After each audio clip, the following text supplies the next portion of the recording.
grab your coffee or your cocktail and join me for this quick conversation about the top 10 trends of 2020.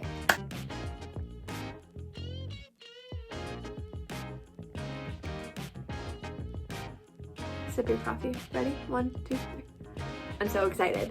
We are gonna have so much fun. I want to, before we dive into the content, let you know that the vlogs are coming out every Wednesday, so get ready. I'm so excited. We started with our first vlogs last year in 2019 and it was amazing. We got some great feedback. I'm so looking forward to bringing more content to you and my community. So thank you so much for watching. If you know somebody who would like these conversations we're having, make sure you share it with them. But I got some really awesome feedback as well that you guys loved the bloopers. And so I'm a pretty weird girl and I can't record a video without some bloopers. So we're going to be integrating those a little bit more inside and throughout the whole videos to keep them a little more entertaining. So be on the lookout for moments that make you laugh. But let's dive into this content, shall we? The first trend of 2020 is shoppable posts. You're gonna see this trend specifically with fashion bloggers, beauty bloggers, people who are really on Instagram and on Facebook to sell physical products. But if you are a service-based business owner, this is a trend to pay attention to and think about how you could use the shoppable posts in your own business. This might even be just a note to keep in your awareness so that you know to like actually maybe sell something on your social media or share that you offer something. Trend number 2 is all about interactive content. Now, this is a trend that we're going to see continue throughout the rest of time. I really think so, because we're seeing more and more capability that we have as entrepreneurs to engage our audiences and physically engage them, get them to click something and then make another choice based on what they first clicked. Interactive content, a really good example of it that you can implement right now is a quiz. So for me, I could create, and I might be creating it if you guys tell me you like it, a quiz around what color to choose for your brand. I could also create a quiz whether or not you should DIY your website or get someone to do it for you. The third trend that I am absolutely obsessed with is personalization. 80% of people admitted they'd be more likely to purchase something if they felt it was a personalized offer to them. 80%.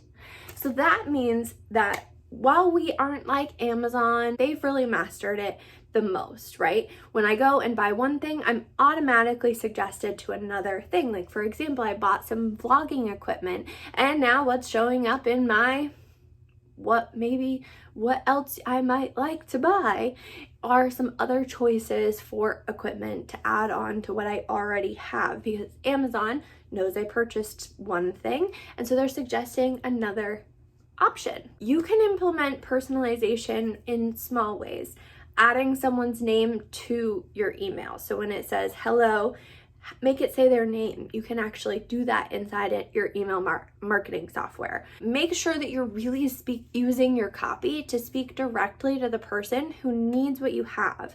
And if you have the capability, you can also segment your list. So for example, if I were to do the color quiz, I could make a note that that person really likes the color pink, because hello, I like the color pink and periwinkle. I look good in it. So I can make a note that that person really likes periwinkle or pink, right?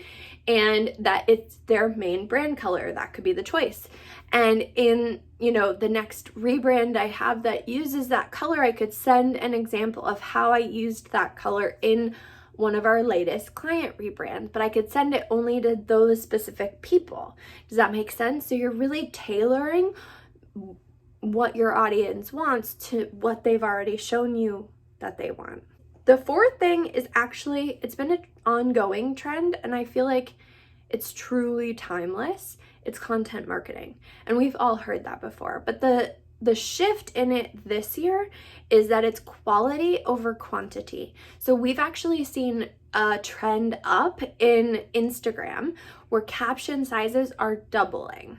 people would just do quick little captions, and now they're actually writing more, and the quality is a little bit higher quality, but we're also seeing those trends in what people are interacting with when they get on a social media platform, specifically like Instagram.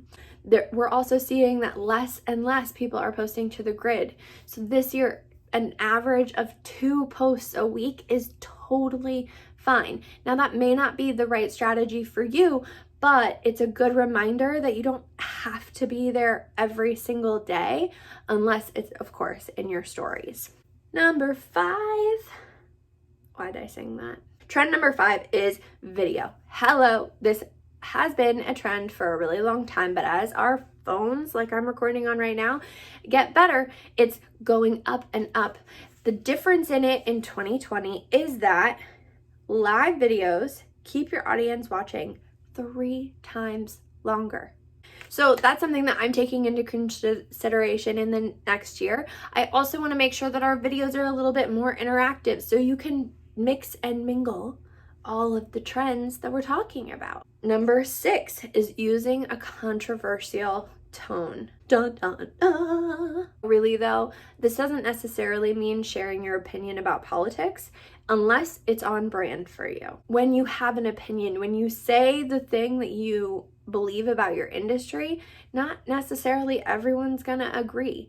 Instagram is removing likes. I don't mean to keep going back to Instagram as a platform, but I think it's a really good example of the tone that's happening. And they're removing likes because they want people to start more conversations.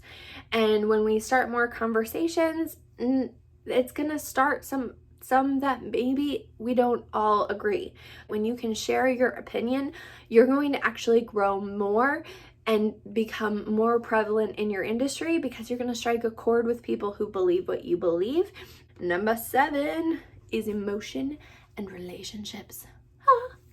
Captions are getting longer. We want to start more of those conversations, and it's less about the surface. People on social media are craving that connection. People on your email list and really in any form of marketing want to feel like you understand them. That's not new. Then the trend is that now a lot of people are doing it. So think about how you can more emotionally connect with your audience. Maybe you've gone through something. Maybe you have a vulnerable story to tell. Tell the story because now is the time. Number 8 is going beyond the funnel. If you're in business, you've probably heard about the funnel, right? That's where it kind of looks like this. But when it comes to business, all businesses have their own funnel. And for so long, it's been focused on just getting people into the funnel and to the end of it. But now it's a little bit more complicated than that. We want people to stay engaged with us. And what we're noticing when we go like this is that people get to the one point and then they stop. And the reason why is because we don't continually nurture them. So what we're going to see in 2020 is a lot more of this nurture-based engagement, so that they don't feel like they're constantly being sold to. Because in this model, they're kind of like being asked to go to that next step.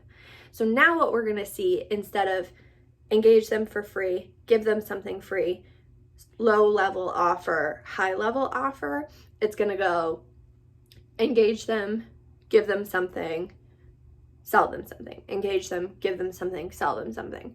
So it's more cyclical, if that makes any sense.